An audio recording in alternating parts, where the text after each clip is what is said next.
And Conor came out. He did exactly what he said he would do. He came across the ring. He put it on Floyd. There was 9 seconds left in the first round, Ariel, before Floyd took a hand and moved it in a forward direction. He never even tried to land a punch. And the second round and the third round weren't a whole lot different. And the incompetent judges of the Nevada State Athletic Commission still only gave Conor 1 round. That should be a bigger story here. I mean, if that fight would have gone the distance, they were getting ready to rob him. And we see that in boxing constantly. But because this didn't go to the cards, it isn't being, there was no spotlight put on it, but there should be. That was absolutely absurd. And what was also incredible, Ariel, Conor's putting the pressure on him. Floyd's not doing anything back. Finally, Floyd gets off a piece of offense with a straight right. Conor slips it and throws an uppercut followed by a hook, followed by a cross. To explain to you in words how difficult that combination is, to slip and throw an uppercut, so hard to do. Fighters know that is almost an impossible combination. Conor landed it, and that's when all of us in the arena that were the smart marks sit back and go, oh my God, this guy can box. If you're him, what do you do next? What do you think he does?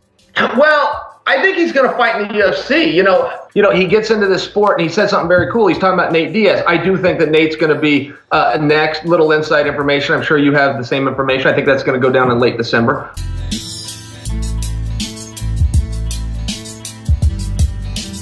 I'm walking down the back and I see Nate Diaz. I got to say what's up himself on his phone. And I go up and go, brother, we did good tonight, man. Hopefully you get that next huge fight. Biggest pay-per-view of all time in the UFC.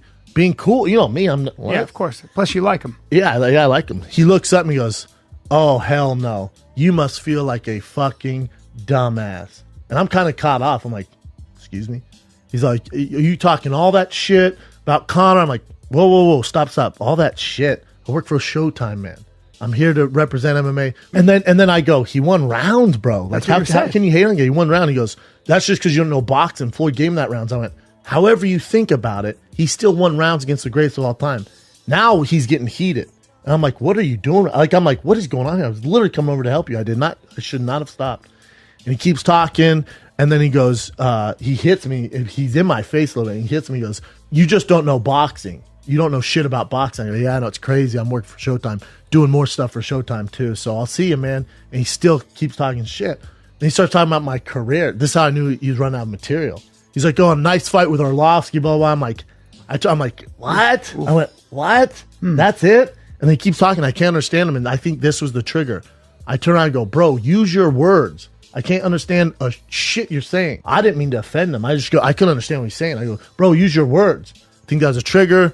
Then he flips me off, starts doing this. I'm like, what are you doing right now? I was so embarrassed. I mean, I'm around, like, so embarrassed. Yeah. It's all business people. I'm like, what is going on right now? And then, I tell him, like, whoa, I have zero problem with you. Like, it caught me out of left field. I'm like, I have zero issues with you. What are you doing right now? So I go to walk away, and he just keeps talking.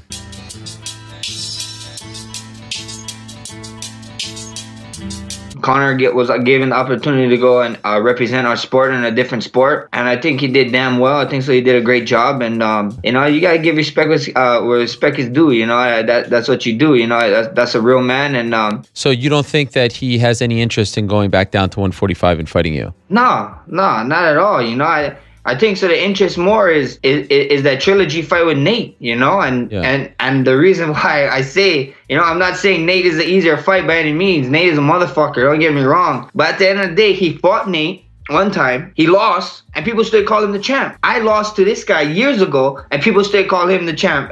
They call me I'm the fake champ in our weight, you know. If he comes fight me and he loses, then his fairy tale ends. It crumbles, you know. If he comes, you know, this champ, this whole mystic thing is done. It's over with, you know. And I don't think so. He wants to risk that, especially against a guy like me. In a perfect world, when do you think you will fight? I really wanted to get on that November 4th card. You know, MSG. That place is history, man. You know, being able to fight in there's a lot of history there, and that's what I wanted to do, you know. But we see what happens, you know. It's looking like the December card, you know. Maybe Detroit, or maybe at the end of the year. The end of the year would be fun. I get to fight at the Night Island in front of my Hawaiians, you know. As if we can't get UFC Hawaii, you know, Las Vegas is the closest thing, and we can do a UFC Hawaii in Las Vegas, and people are gonna lose their minds, I think. Is it fair to say, at least as of right now, that Frankie Edgar is the next guy? The whole Frankie thing, everybody's like, oh, fight Frankie, fight this. I wanted to fight Frankie last MSG card. I asked for him. You know, I didn't want to fight Pettis. I wanted to fight Frankie in the MSG card. But things happen for a reason. You know,